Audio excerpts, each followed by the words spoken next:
Ond nôl at heddi nawr, mae disgwyl i ryw 700 o gynrychiolwyr o'r sector gwyddorau bywyd. Fynd i ganolfan y Millennium yng Nghaerdydd heddi ar gyfer y gynhadledd BioWales.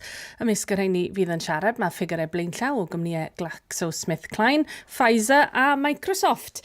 Hefyd yn siarad heddi fydd yr athro Mark Clement, deion Ysgol Reolaeth, Prifysgol Abertawe, ac mi yn ymuno ni yn y stiwdio y bore yma. Bore da, croeso ato ni.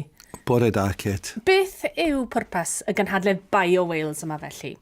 Wel, mae'r gynhadledd yma wedi bod wrthi am 15 mlynedd a dwi wedi bod yn ymwneud â'r gynhadledd o'r cychwyn cyntaf. Thema eleni yw iechyd a chyfoeth, oherwydd i ni yng Nghymru yn elwa mae'r sector gwyddor bywyd yn sector bwysig iawn i ni yng Nghymru. Mae'n cyflogi tua 20,000 o unigolion yn y sector, a mae'n sector bwysig i'r economi. Ac chi'n yn siarad am beth yn benodol byddwch chi'n siarad heddi? Wel, dwi'n siarad, fi yw'r siaradwr ola yn y dydd, bydd pawb wedi mynd adre neu paratoi ar gyfer y cinio heno. Dwi'n siarad am 4:45, ond dwi'n siarad am rôl rheolaeth. Dwi'n dod o'r ysgol feddygol yn Abertawe, ond dwi'n ffindo'n yna'n fel deon yr ysgol reolaeth.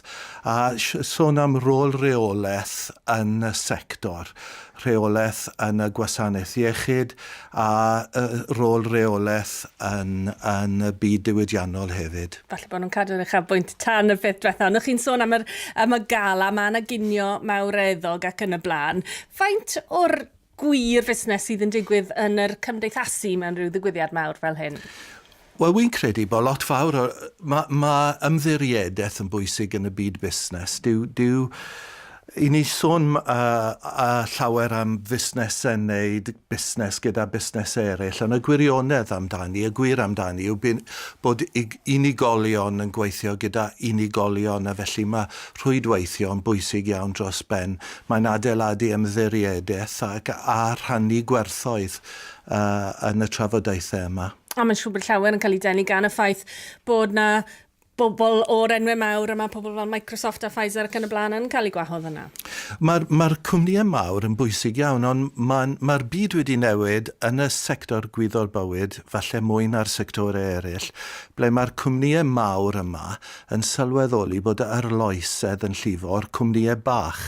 A mae'r cwmnïau mawr yn chwilio am gwmnïau bach ac unigolion i ddod â syniadau newydd, oherwydd maen nhw'n gallu symud yn gyflymach a datblygu syniadau yn gyflymach. A mae pontio, wrth gwrs, pontio i'r gwasanaeth iechyd yn hynod bwysig.